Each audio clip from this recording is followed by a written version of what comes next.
여러분 반갑습니다. 7월 24일 맥체인 성경 읽기 시간입니다. 오늘 함께 읽으실 말씀은 사사기 7장, 예레미야 20장, 마가복음 6장, 사도행전 11장입니다. 오늘은 네 군데 중에 예레미야 20장 말씀 잠깐 설명해 드리겠습니다. 예레미야는 그동안 그 앞에서 백성들의 우상 숭배와 하나님께 대한 불순종으로 말미암아 북방으로부터 멸망이 올 것이라고 재앙을 예고하면서 회개하라고 선포를 했었습니다. 그런데 백성들은 듣지 않고 계속 우상 숭배를 하며 오히려 하나님의 말씀을 선포하는 예레미야를 미워하고 조롱하고 죽이려고 하는 그런 흐름들이 있었던 것이죠. 특별히 이제 그렇게 재앙을 계속 선포하다가 앞에 예레미야 19장 끝부분에 보면 19장 14절에 예레미야가 여호와의 집들에 서서 모든 백성에게 말을 합니다. 여호와의 그 집 성전이죠.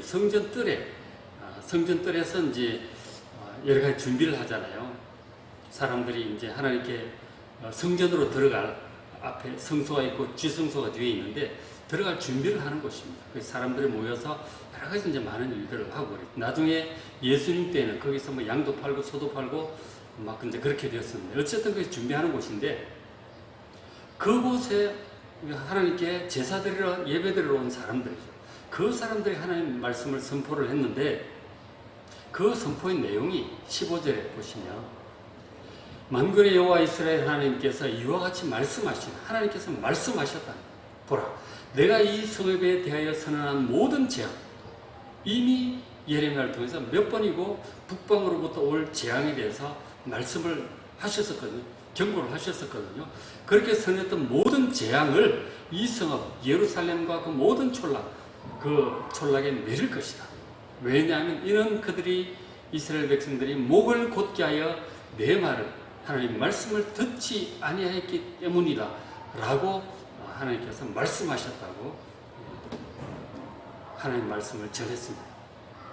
그러니까 그동안 예고했던 예루살렘에 대한 유다에 대한 이 재앙을 이제 공식적으로 선언하는 확인하는 그런 말씀이었던 것이죠. 예루살렘의 멸망을 공식적으로 선포를 저렇게 하게 되었습니다. 그런데 이제 예레미야가 전한 저 하나님 말씀을 누가 들었느냐면 우리 20장 1절에 보시면 임메의 아들 제사장 바스울이 듣습니다. 그런데 제사장 바울은 어떤 사람이냐? 여호와의 성전의 총감독입니다. 그러니까 성전의 총감독이니까 거의 뭐 대제사장급이라고 할 수 있죠. 예루살렘 성전의 총책임자니까. 이스라엘 유다 백성들 거의 전체를 이끌어가는 신앙적인 지도자급의 제사장이라고 할 수 있습니다. 물론 이 예레미야도 제사장이에요. 제사장 출신으로서 제사장인데 젊은 문명의 제사장이죠. 그런데 이 제사장 바스울은 실권을 가진 대제사장급의 그런 제사장인 것입니다. 그런데 그 제사장이 이 젊은 제사장 출신이 하나님 말씀이라고 와서 예언을 하나님의 말씀을 전하는 거예요. 그런데 그 내용이 지금 예루살렘이 멸망할 거라는 그 선포를 지금 하는 거잖아요. 그래서 이 예루살렘 전체를 책임지고 있는 사람 중에 하나가 이 사람인데 그런 얘기를 들으니 가만히 있겠습니까? 지금 백성의 마음을 좀 이렇게 잘 다스리고 이끌어 가야 될 사람입니다. 백성들이 마음을 아주 혼란스럽게 하고 사기를 떨어뜨리고 하는 그런 내용이잖아요. 나라가 멸망 안 되는데 이 지도자급에 있는 사람이 가만히 있을 수 없죠. 그래서 이 바스울 제사장이 선지자 예레미야를 붙잡아다가 정신 좀 차리라고 때립니다.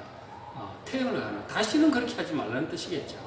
때리고 그리고 이제 하루쯤 정신 차려가려고 성전에 있는 감옥에다가 저 목에 씌우는 나무고랑을 채워가지고 그러니까 옛날에 우리 뭐 춘향전 이런 데 보면 나오지만 목에 칼을 씌우잖아요. 이 칼을 씌워가지고 감옥에 가둬버렸어요. 뭐 길게 가둘 생각은 아니었고 한번 정신 좀 바짝 차리게 하려고 하루 그렇게 혼을 내는 것이죠. 그래서 예레미야 선지자는 그렇게 한밤을 지냈습니다. 그 다음날 아침에 와서 이 바스울 제사장이 예레미야를 풀어주러 왔어요. 다시는 그렇게 하지 말라고 막 혼을 냈겠죠. 그렇게 온 바스울 제사장에게 예레미야 선지자가 뭐라고 말을 하느냐면, 물론 간밤에 기도하면서 하나님께서 감동을 주셨겠죠. 말씀을 주셨을 것입니다. 그 말씀을 바스울 제사장이 이렇게 전합니다. 뭐라고 말씀하셨느냐. 20장 6절에 바스울, 너와 네 집에 사는 모든 사람, 바스울의 모든 가족들, 그리고 바스울 집이 큰 집이니까 바스울 집에 있는 이제 종들 다 포함해서 모든 사람이 포로가 되어 바벨론으로 옮겨질 것이다. 바벨론이 이 무슨 얘기입니까? 바벨론이 쳐들어올 것이고 우리나라는 질 것이고, 그래서 이 당신과 당신의 모든 집 사람들이 전부 바벨론으로 포로로 끌려갈 것이다. 그리고 거기서 돌아오지 못하고 거기서 죽어서 묻힐 것이다. 그런 하나님께서 그렇게 말씀하셨다라고 지금 전하고 있는 것이죠.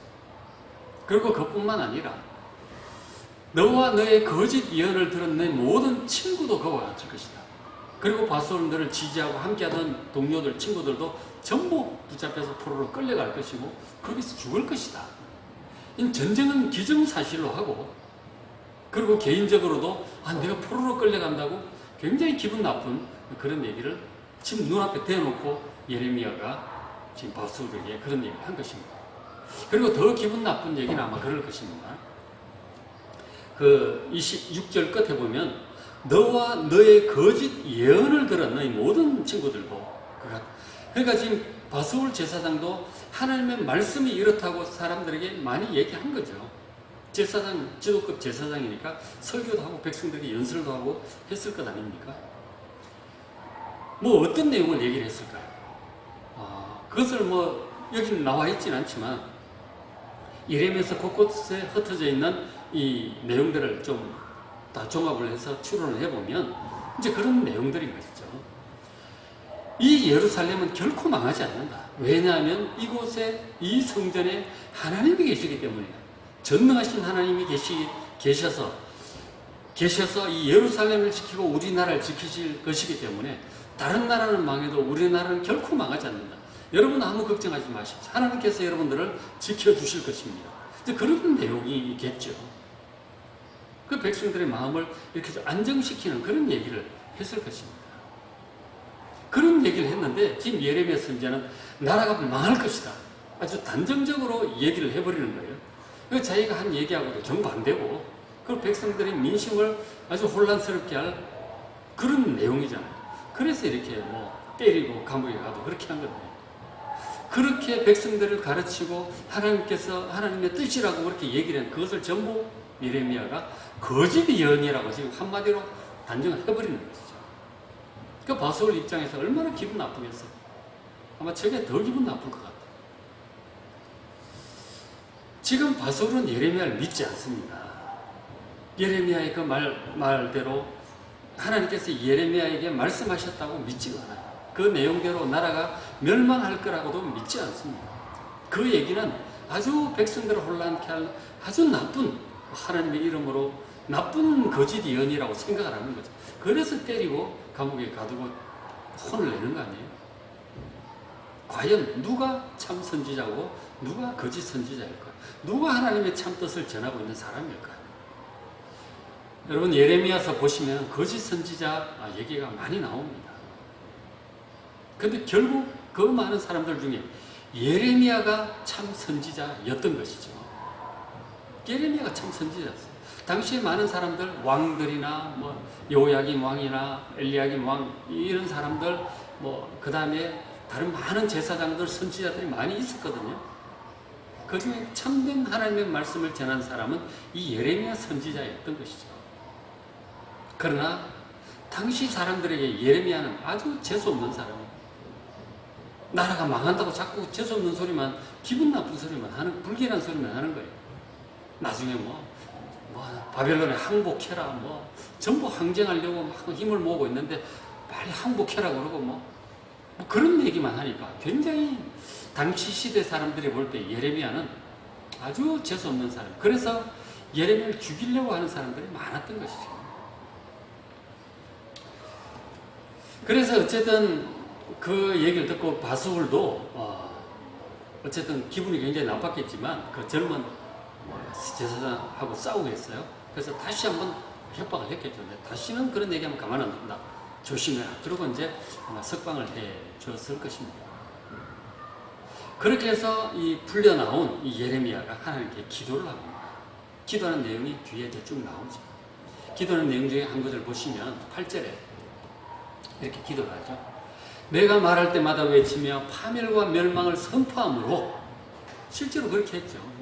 왜냐하면 하나님께서 그렇게 하라고 하셨으니까 그 앞에 있는 예레미야 8장 10장 성전 설교를 이제 본격적으로 그렇게 선포를 하게 되었습니다. 다 멸망에 관한 선포예요. 나라가 파멸되고 멸망할 거라는 얘기가 주 내용이에요. 그렇게 하나님께 전하라고 하셔서 말씀을 전하는데 사람들이 믿지가 않습니다. 전혀 믿지도 않고 아주 막 기분 나빠하는 거죠. 그리고 심지어 미워합니다. 예레미야. 보니까 내가 여호와의 말씀으로 말미암아 내가 종일토록 치욕과 모욕거리가 된다. 사람들마다 비난을 당합니다. 미쳤다는 얘기도 듣고 나라를 혼란스럽게 하는 자라는 얘기도 듣고,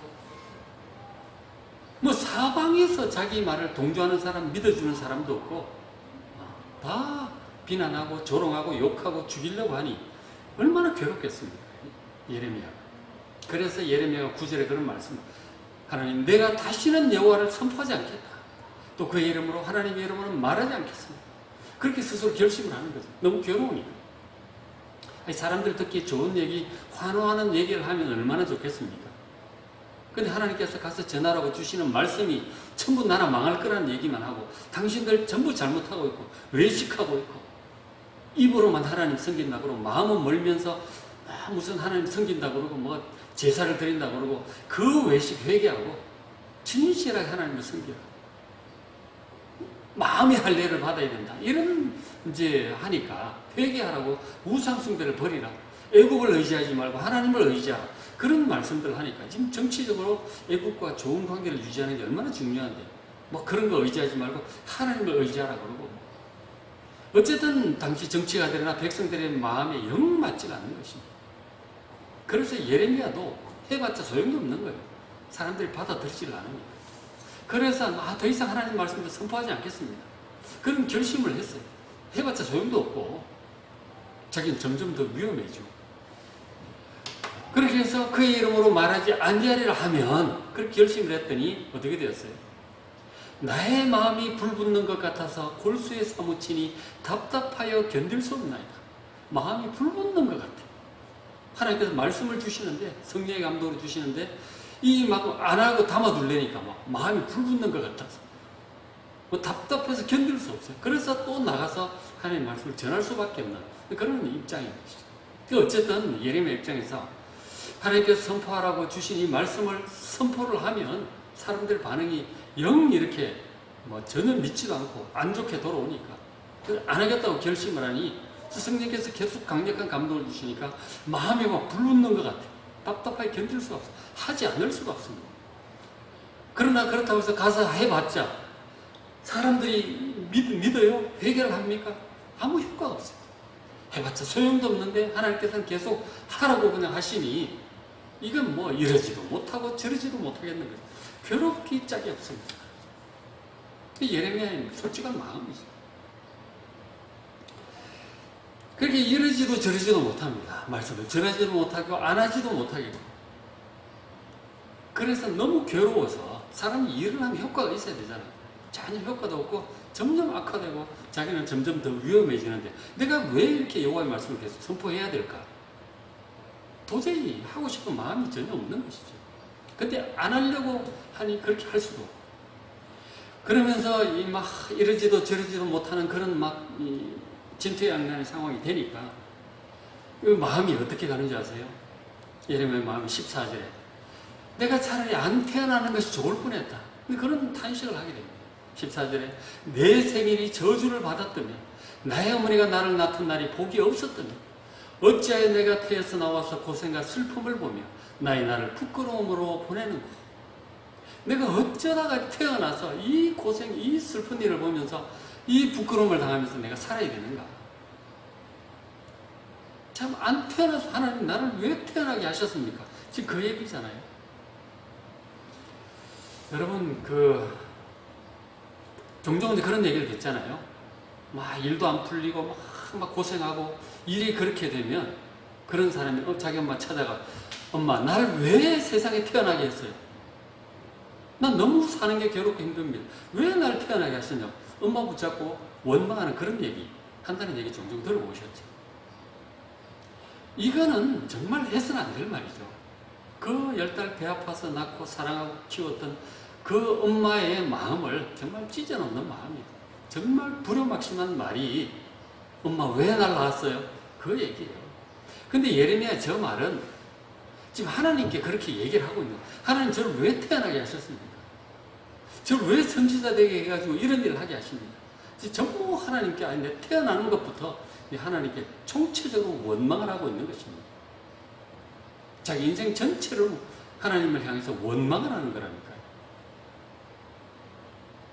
생명의 아버지이신 하나님께 절대로 해서는 안 될 말이죠. 근데 너무 괴로워서 저런 말 하게 되는 거예요. 근데 저 비슷한 내용이 여러분 어디에 있는지 아십니까? 욥기 3장 읽어보시면 아주 비슷해요. 저 내용.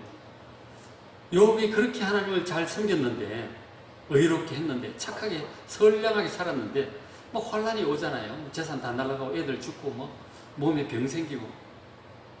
근데 그 욥이 딱 저 얘기를 합니다. 내 생일에 저주를 받았더라면, 네, 어머니가 나를 낳은 날에 복이 없었더라.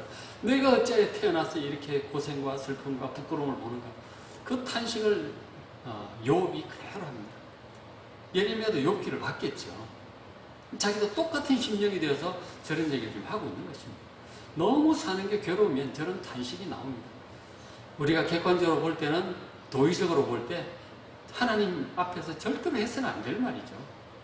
그렇지만 예레미야도 인간인지라 어떡하겠어요? 너무 괴롭고 어떻게 할 수가 없으니까 그냥 딱 죽었으면 좋겠는데 스스로 죽을 수는 없고, 정말 저렇게 탄식을 하는 거예요. 왜 태어나서 내가 이 고생을 하는 거야?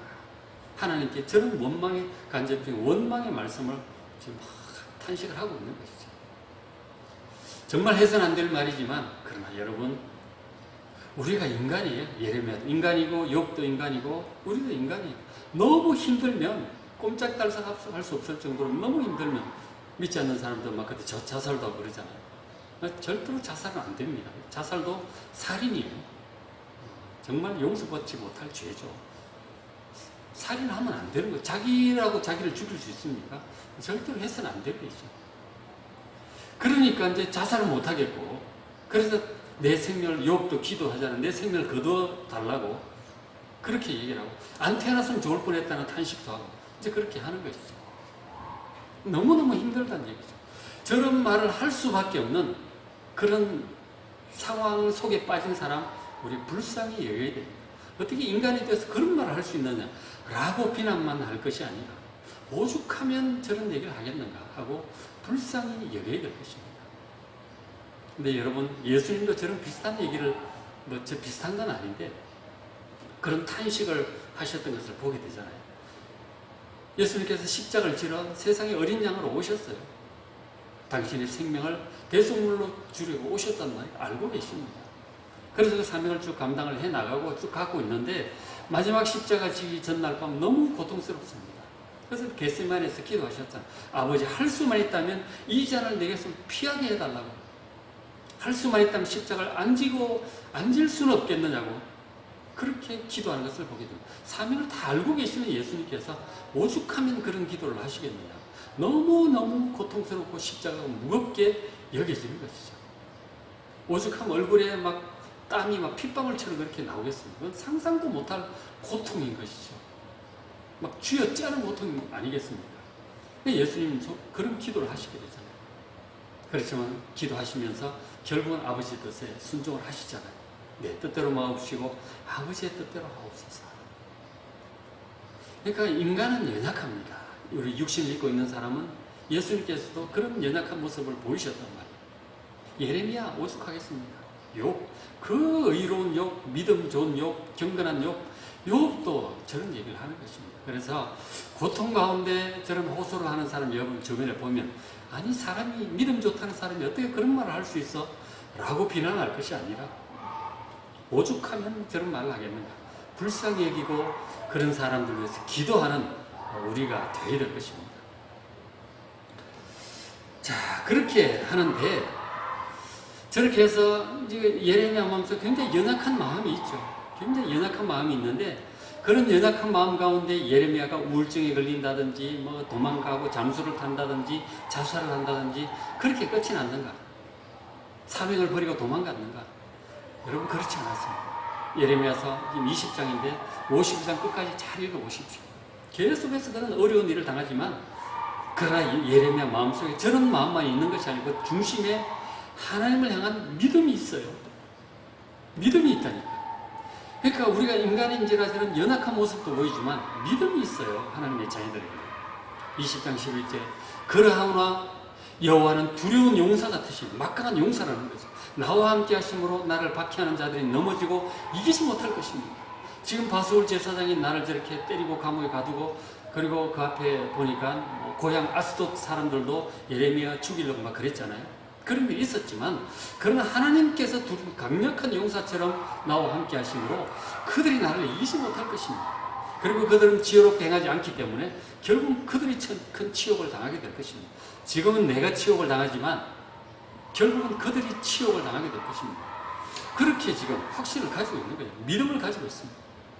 마음 한쪽 구석에는 이런 비탄과 탄식과 원망이 있지만 괴로우니까 인간이니까. 그러나 중심에 저런 믿음이 예레미야에 있어요. 욥도 마찬가지입니다. 죽었으면 좋겠다. 뭐 내 생명을 거두어 달라. 안태하는 좋을 뻔했다. 막 이렇게 뭐 원망, 뭐 불평도 해요. 예레미야서 욥기 읽어보시면. 그러나 욥 중심 속에 하나님을 향한 견고한 믿음이 있어요. 그게 하나님의 백성들이 차이예요. 있다니까요. 인간인지라 그런 약한 마음이 없겠어요. 죄악된 본성도 있고 약한 마음도 있죠. 그러나 믿음이 있다는 것, 이것이 굉장히 근본적인 차이인 것입니다. 그래서 이제 예레미야가 또 이렇게 찬송까지 하죠. 20장 13절 여호와께 노래하라. 너희는 여호와를 찬양하라. 가난한 자의 생명을 행악자의 손에서 구원하셨음이며 하나님께서 구원해 주시겠다고 하는 그런 이제 응답을 확신을 받은 거죠. 저런 탄식으로 기도를 하다. 그러니까 하나님께서 날 구원하신다. 그래서 하나님께 대한 감사와 찬양이 그 마음이 또 올라오는 거예요.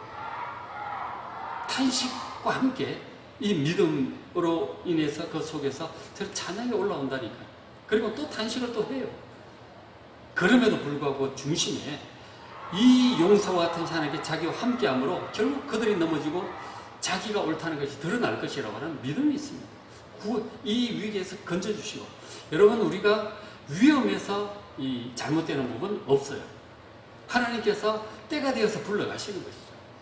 예레미야도 지금 저렇게 위험을 겪지만 사람들 손에 붙잡혀 죽지 않습니다. 끝까지 사명을 감당해요. 아주 오래오래 선지자 활동을 40년 이상 합니다.